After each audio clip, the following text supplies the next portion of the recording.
Alright guys, sa mapagpalang araw sa inyong lahat, meron tayong reaction dito kay Karob Trip. Alam nyo bang napakatandang problema na solusyonan ni Vice President Sara Duterte? Ito ay panahon pa ng mga Dragon Balls. Ayan. At panoorin po natin itong sinabi ni ating Vice President Duterte. At no other further ado, ayan, intro muna tayo, intro. Ayan, let's go.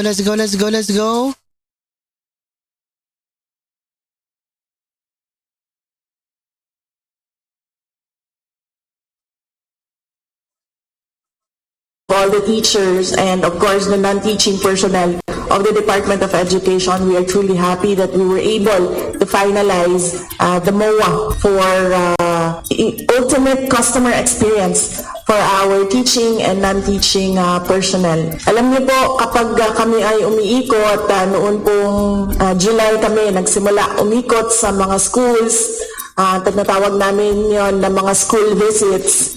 Dalawa po yung ginagawa namin. Unang-una, kinakausap ko yung principal, and then we have an assistant secretary who comes with me, and siya yung nakikipag-usap sa amin. Alright, ayan na, panoorin po natin yan ng ating Vice President Duterte.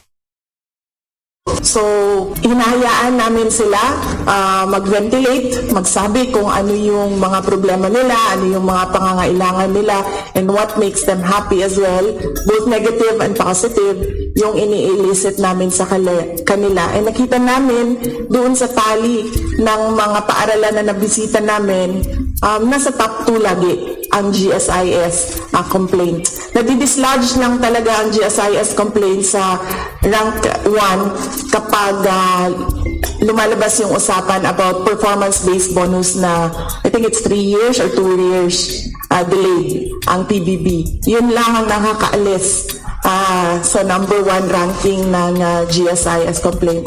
Otherwise, all the rest ng mga complaints nila, paiba-iba na. Depende sa lugar at depende sa kultura nung lugar. So, paiba-iba na yung kanilang mga Pero it's one thing common doon sa aming dialogue with teachers. And masaya ako dahil kanina, while our chairman was speaking, he said, and we listened. So, nung sinabi niya, we listened, hindi na ako nakinig sa buong speech niya kasi yun lang yung importante sa kanya. We listened. Kasi kami naman po, ang magagawa lang namin ay makipag-dialogue sa GSIS. And ultimately, it will be the GSIS decisions and actions that will make a difference doon sa customer experience and sa mga reklamo ng ating mga teachers and non-teaching personnel. So maraming salamat. Pwede nyo na pong palitan ang tagline nyo, we'll listen. GSIS, we'll listen. Maraming salamat po sa inyo. We cannot overstate the importance of our gathering today, especially for government teachers and employees of the Department of Education. This gathering, happening while we are observing National Teachers Month, is the culmination of the efforts that the Department of Education initiated with the... Hindi man siguro ito culmination, no? Hindi. This is a continuing effort in our partnership with the GSIS to address the concerns of our employees. This Memorandum of Agreement confirms our commitment to provide solutions to the concerns of our employees and to move forward with a renewed and stronger institutional collaboration anchored on our shared objective to best serve Filipinos and our country. Some of the concerns of DepEd employees with GSIS are older than our employees' children. Matagal na po talaga yung paulit-ulit nila na tanong at mga reklamo. At napansin namin, marami sa kanilang mga tanong at mga concerns ay nasasagot naman kaagad. Kulang lang siguro tayo nung paglapit doon sa sagot sa mga teachers na nagtatanong. phone. Kaya po kami nag-request na kung merong dedicated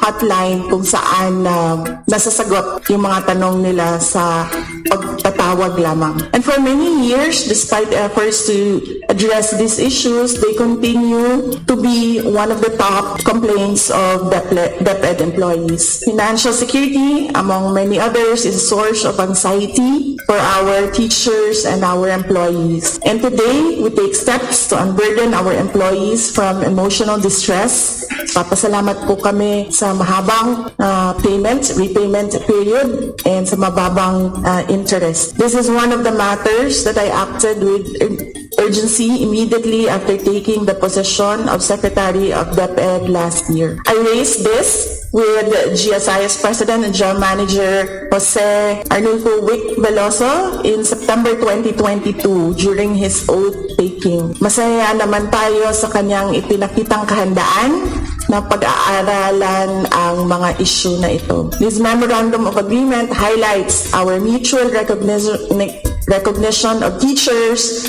as our nation builders. These are the initial steps towards facilitating easier and more direct access to GSIS services for teachers and other DepEd personnel. First is GSIS is establishing express lanes exclusively for teachers and other DepEd personnel at its central office and its regional branches nationwide. This is particularly useful for teachers assigned to rural or geographical giga areas who must travel for hours just to reach the nearest GSIS branch office. Second, GSIS will look into adding a DepEd personnel specific option to their hotline. Third, GSIS will designate account officers exclusively working on DepEd issues. DepEd personnel compose more than half of the entire GSIS membership. That is why we are really passionate about pursuing dialogues and coming up with solutions to the problems that we see in our school level. Having a dedicated team of account officers will minimize the time needed to reconcile accounts and speed up the process of addressing premium-related discrepancies and loan-related issues. Lastly, GSIS has committed to hosting an annual dialogue.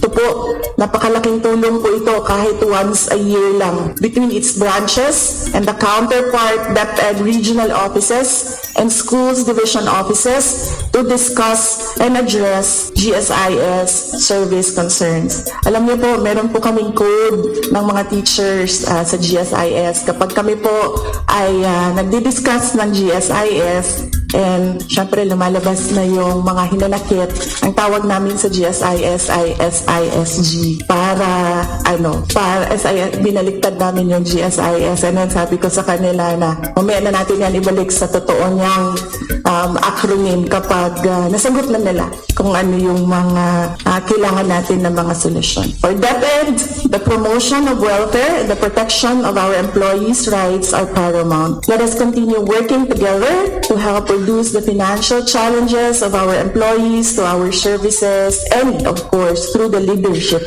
of GSIS. Alam natin ang mahalagang papel ng mga guro at iba pang kawani ng DepEd sa ating bayan. They practically hold the future in our hands, the future of our country in their hands. Ang pagtulong natin sa mga nasa sektor ng edukasyon ay pagtulong natin sa mga kabataang Pilipino at sa ating bayan. We are looking forward to the partnership, as the one mentioned by our President, yung accident insurance and of course yung medical insurance on top of PhilHealth. So we hope to see that come into fruition in the coming year or two para po sa ating mga teaching and non-teaching personnel ng Department of Education. Mga kababayan, patuloy po tayo maging matatag para sa pagtaguyod ng isang bansang makabata at mga batang makabansa. Ang lahat po ng ginagawa natin ay para sa Diyos, sa bayan at sa pamilyang Pilipino. Syukran. Alright, tayo napakinggan natin na ating Sara Duterte. Vice President Sara Duterte, ayan, tinubuan na ng dinosaur yan. at nasolusyonan na ni Vice President Sara Duterte. And maraming salamat sa inyong lahat. Peace out.